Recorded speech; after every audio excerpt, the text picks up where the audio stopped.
Tendo abordado na aula anterior o problema da linguagem como o primeiro tema a limitar de uma certa forma, hoje a afirmar de maneira contundente a possibilidade de uma interpretação jurídica ou de uma teoria da interpretação que permita aos leitores compartilhar os sentidos e as suas impressões acerca de determinados materiais jurídicos, sejam eles textos ou não, vamos nesta aula especificamente tratar de um outro fator que até um certo ponto pode ser considerado um fator limitador a podermos então aspirar uma partilha de leituras e de tratamento de materiais jurídicos com essa intenção de resolver problemas jurídicos. E o tema que nos traz aqui já não é propriamente o problema da linguagem, mas um problema de hospitalidade. A questão agora se volta para a filosofia moral de Jacques Derrida.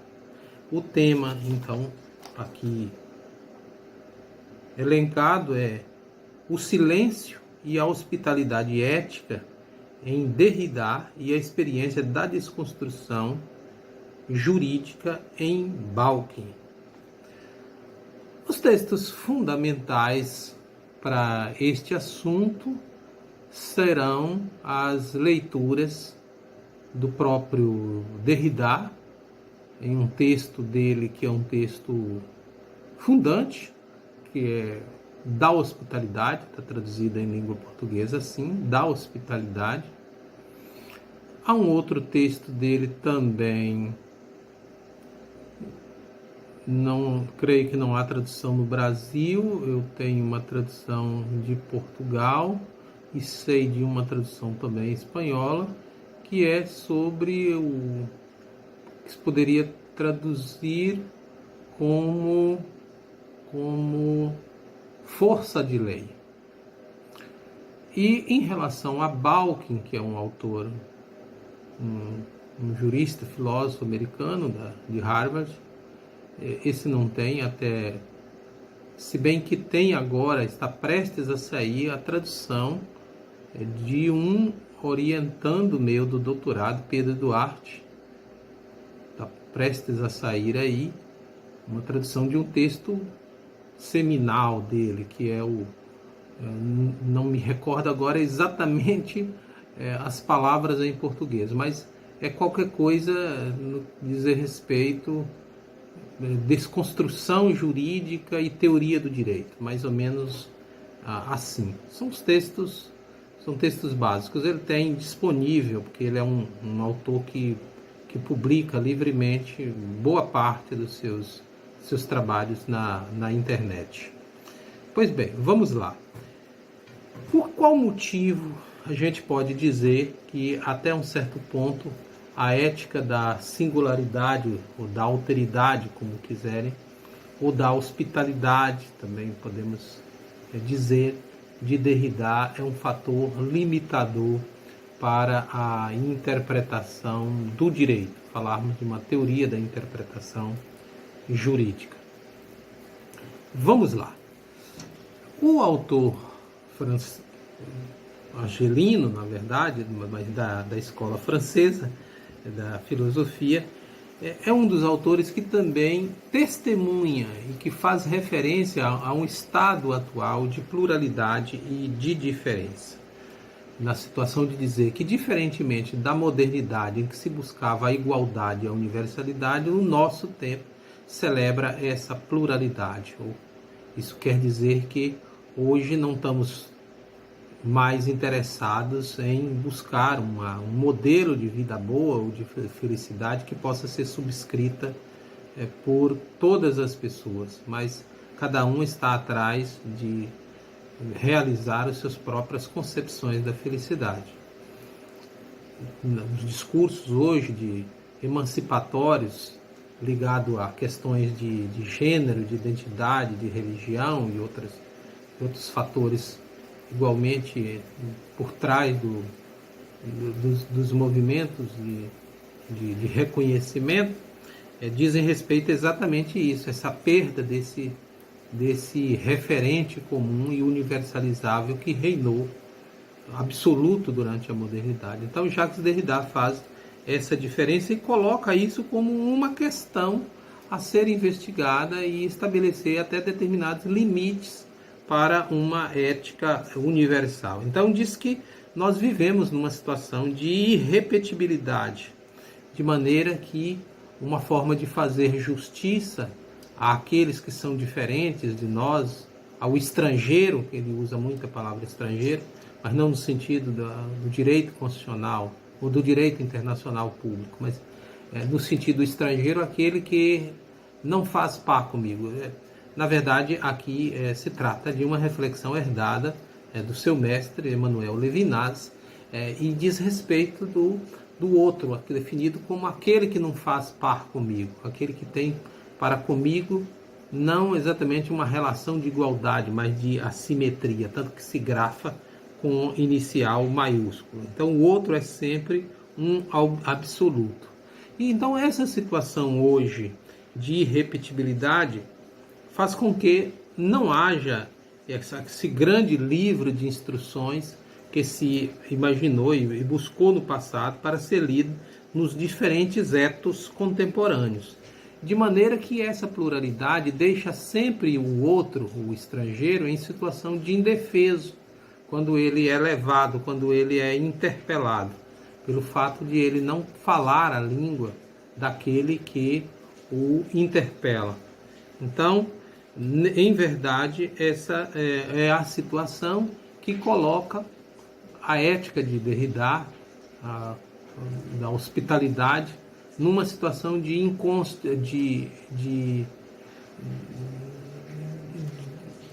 um absoluto ou de uma incondicionalidade.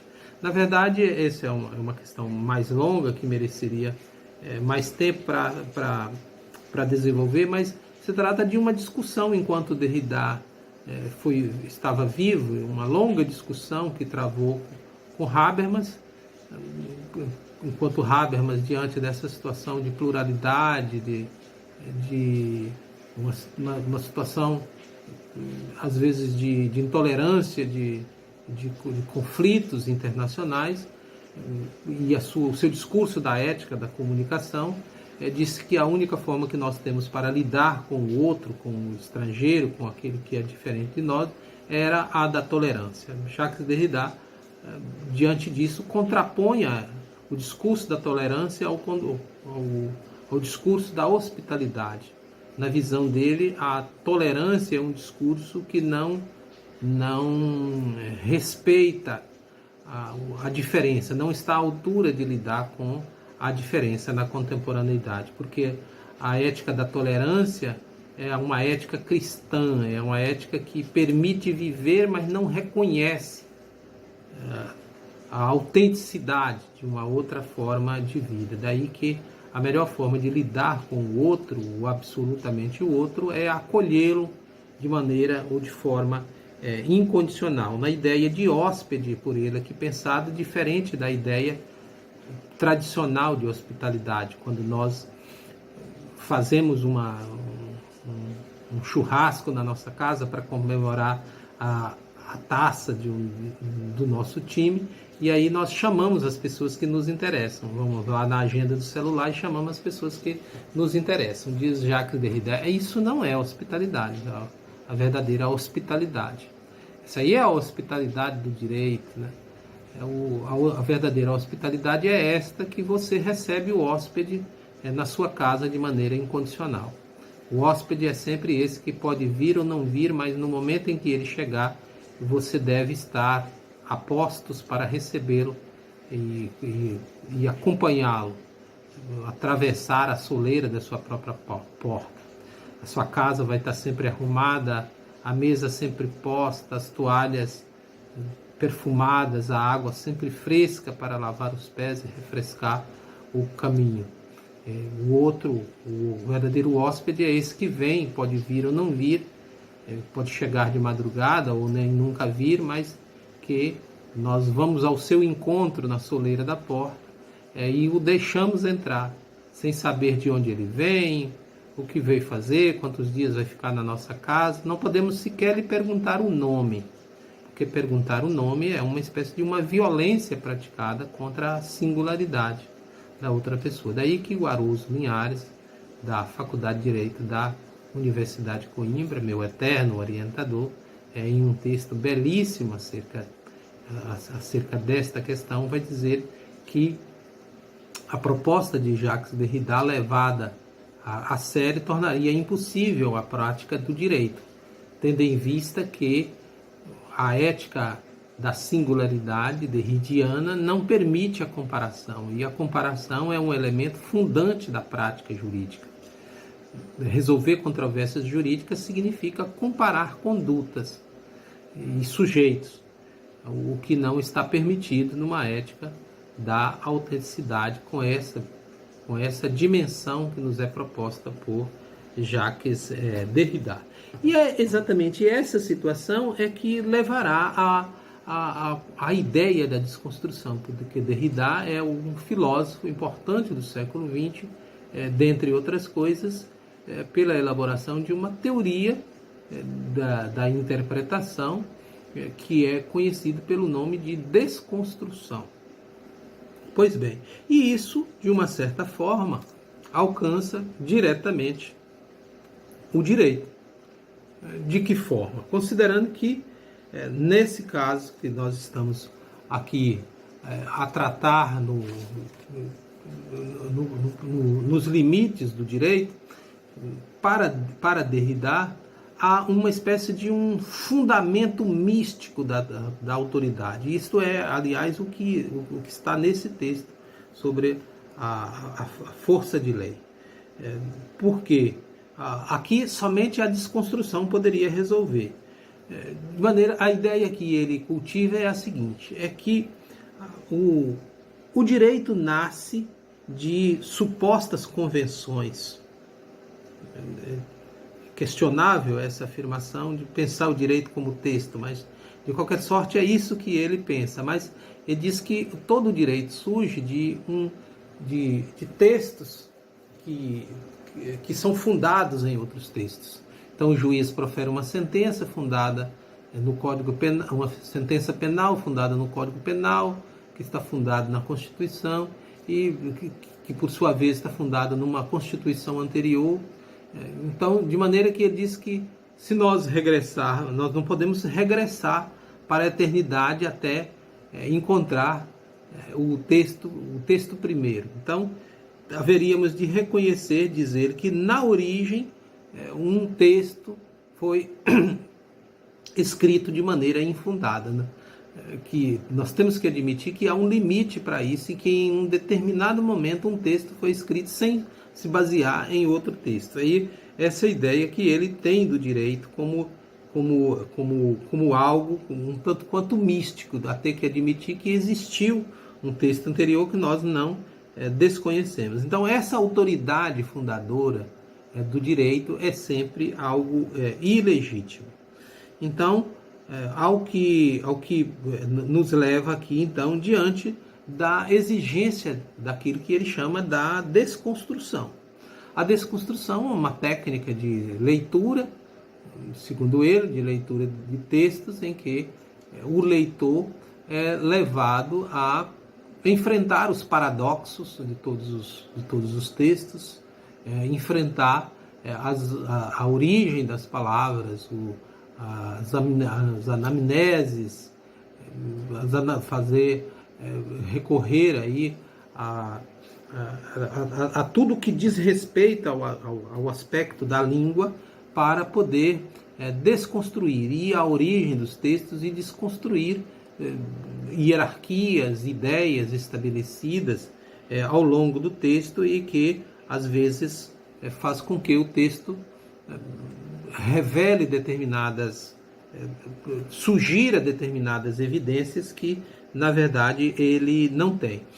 No caso aqui, especificamente, em se tratando do direito, o autor está empenhado em nos dizer que a desconstrução é necessária considerando que nós vivemos esse tempo de pluralidade e de diferença, mas o direito não se importa com a singularidade. O que o direito verdadeiramente visa é a universalidade, porque aquilo que é constitutivo do direito é fixar determinadas obrigações a serem obedecidas por todas as pessoas, independentemente das suas convicções individuais. Ora, nesse caso, então, diante da situação em que nós nos encontramos de pluralidade, então, o direito é sempre algo que sugere injustiças, porque a justiça está na celebração da singularidade, na permissão que o outro seja o outro, que todas as pessoas sejam elas próprias e que não sejam constrangidas a serem outras, a subscreverem outras formas de vida. De maneira que a justiça é, para Jacques Derrida, a própria desconstrução, porque é por meio da desconstrução que o direito, enquanto texto, fundado em outro texto, que ao fim e ao cabo, como disse, é uma fundação mística, então o direito é desconstruível, a justiça não, porque a justiça é a singularidade. Então, há uma relação necessária entre desconstrução e direito, porque a desconstrução precisa do direito para poder se afirmar enquanto justiça, ao passo que a justiça depende do direito para poder se afirmar. É com base nessas afirmações que Jack Balkin, um jurista filósofo americano, levou isso para o terreno do direito. Não que o Derrida não tenha se ocupado do direito, porque chegou a escrever sobre isso, mas Jack Balkin desenvolve essa teoria da desconstrução no campo do direito com um alcance bastante significativo. Bom, qual é o objetivo do autor americano? É uma prática comum dos autores dos Critical Legal Studies da escola de Harvard, que é enfrentar as concepções tradicionais do direito, inclusive no que diz respeito às ideias que nós chamaríamos aqui ideias hermenêuticas. Não é diferente em relação a Balkin, que enfrentará esse modelo tradicional da decisão jurídica, ou seja, essa que nós aprendemos na faculdade, comumente nossos professores nos ensinam que uma decisão judicial é uma simples aplicação de direito a fatos. Aquilo que nós andamos falando nas aulas passadas acerca das escolas de exegese, da jurisprudência dos conceitos, e fomos estudando aí, e vimos o tanto quanto os autores desse período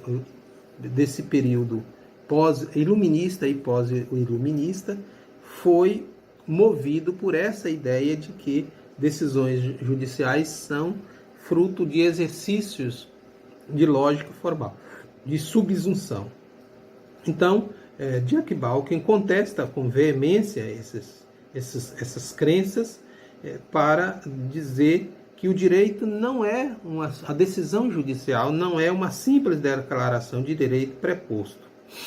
Na verdade, então, nesse sentido que ele irá rediscutir a teoria da desconstrução de Jacques Derrida para encontrar uma resposta para isso, para esta situação.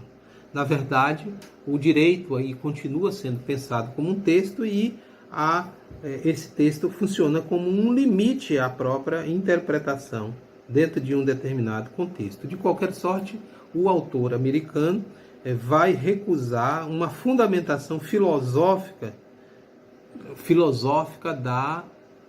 da interpretação do direito e da sua interpretação. Na verdade, ele vai pensar o direito, pensar a desconstrução como um instrumento analítico, ou melhor, a desconstrução seria uma ferramenta disponível ao leitor para enfrentar as hierarquias sociais, as injustiças sociais que são postas diante do juiz. Então, a ideia que o orienta, toda vez que se refere a essas questões de interpretação e de teoria da decisão, é a ideia de que não é possível apreender o significado original do texto. Todos os textos que nós temos, nós podemos trabalhar com eles, mas aquilo que ele verdadeiramente significou para o seu autor, isso nós não estamos em condição de fazer. Daí que ele também até vem a afirmar que não há um método jurídico interpretativo autônomo, no sentido que pudesse ensinar aos juristas uma técnica de como ler textos jurídicos e como resolver problemas jurídicos. Na verdade, os textos apenas fornecem um modo de discurso. Os textos e a teoria da desconstrução oferecem um modo de discurso que de cariz ideológico, emancipatório, que ajuda a inverter o poder dominante existente na sociedade e que esses textos visam e precisam resolver. Então, com o objetivo de afirmar essa singularidade que preside a nossa concepção de uma vida bem-sucedida no presente, é levada às últimas consequências pelo autor. Mas aqui, no que diz respeito à desconstrução, há um certo ponto de divergência entre ele e Jacques Derrida, porque a desconstrução, para ele, aparecerá aqui como uma realidade transcendente nesse sentido de que é uma exigência de reconstrução alternativa ao processo interpretativo, de maneira que, ao denunciar essas hierarquias, ou especialmente uma hierarquia entre interpretação correta e interpretação falsa, na verdade, o autor vai recusar essas ideias históricas da filosofia da linguagem, na discussão entre os essencialistas e os nominalistas, hoje em dia entre os relativistas e os universalistas, no sentido de mostrar que essas teses de intenção do autor, intenção do texto, de intenção do leitor, todas elas não dariam conta de resolver os problemas jurídicos. Daí que ele imagine que a interpretação jurídica mobiliza determinadas regras previamente colocadas e que conferem aos textos e às decisões que nós tomamos quando lemos esses textos uma certa validade. Então, há uma desconstrução, diz ele, uma desconstrução em sentido normativo, que visa transformar o direito num direito justo. Essa ideia da desconstrução, a ideia de que a justiça é possível, mas pode ser que nunca aconteça integralmente. Inclusive, ele nem sequer aventura dizer que há uma identidade ou há uma dessemelhança entre direito e justiça. Isso será afirmado somente no terreno. Há uma mútua dependência e de diferenciação. Então, na verdade, o autor estará convocando valores transcendentes que possam, no fundo, fazer com que, durante um processo de leitura, possamos alcançar essa finalidade proposta pela desconstrução para poder aproximar o resultado à justiça do caso concreto. Então, na verdade, essa discussão irá mostrar uma certa indeterminação, sempre, quer dizer, até uma posição um tanto quanto diferente de outros críticos, Porque quando a gente lê autores como Duncan Kennedy, como Mangabeira Unger, que é nosso compatriota, esses autores, via de regra, apostam na indeterminação dos textos como uma condição iniludível das fontes jurídicas. Os materiais jurídicos são todos indeterminados, em geral, diz os críticos. Balkin não subscreve inteiramente essa ideia.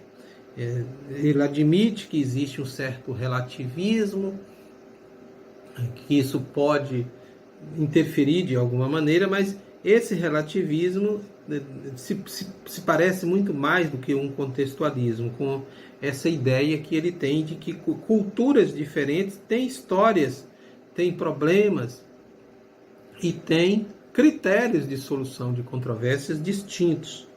Então, é possível, com isso, dizer que, não obstante essas distinções, existe algo de comum, de materialmente agregador, que pode ser invocada.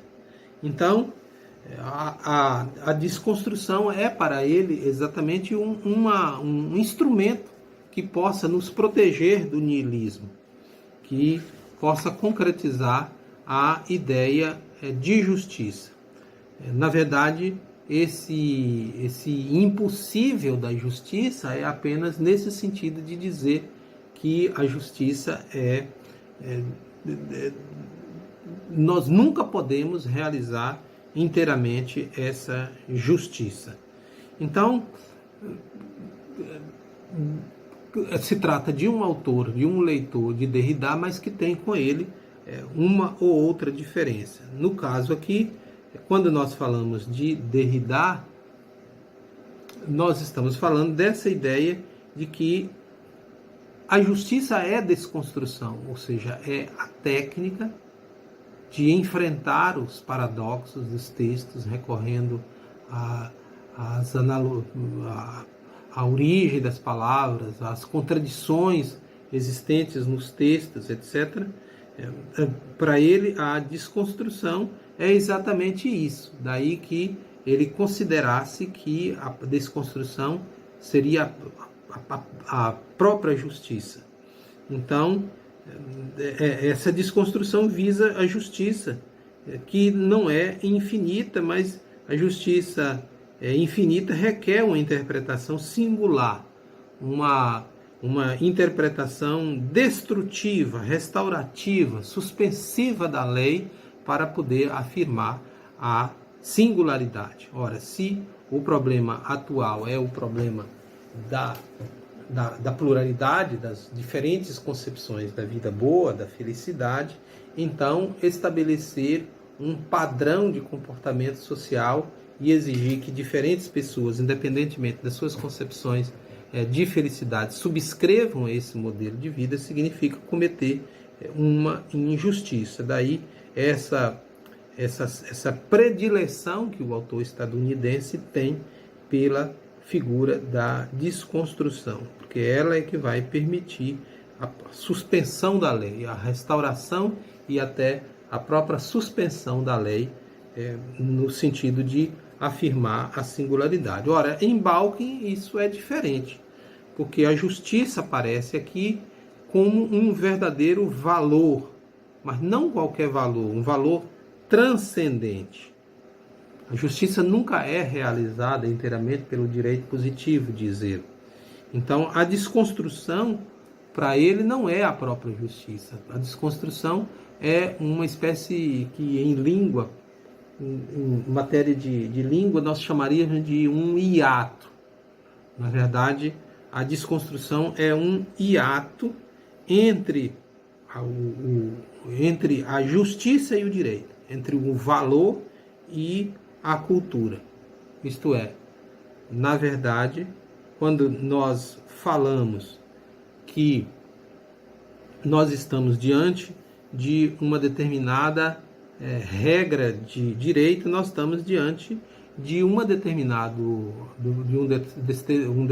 construto com um objetivo.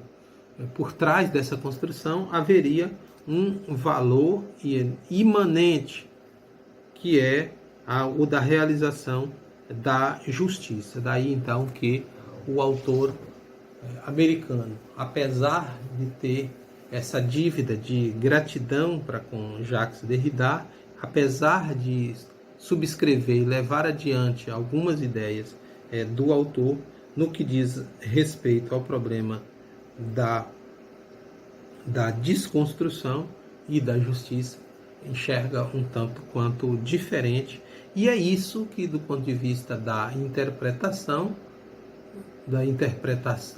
seja jurídica, seja literária, ou qualquer que seja, o estudo da teoria da desconstrução de Jacques Derrida, embora não seja este um jurista, é fundamental para que tenhamos uma ideia do quão longe isso que algumas pessoas chamam hoje de... Porque há quem veja aí uma espécie não seria propriamente uma ditadura, mas um excesso de poder que se coloca na mão do leitor, porque na verdade o grande herói do texto já não é mais, como no passado, um legislador, ou aquele funcionário que fica na frente da televisão.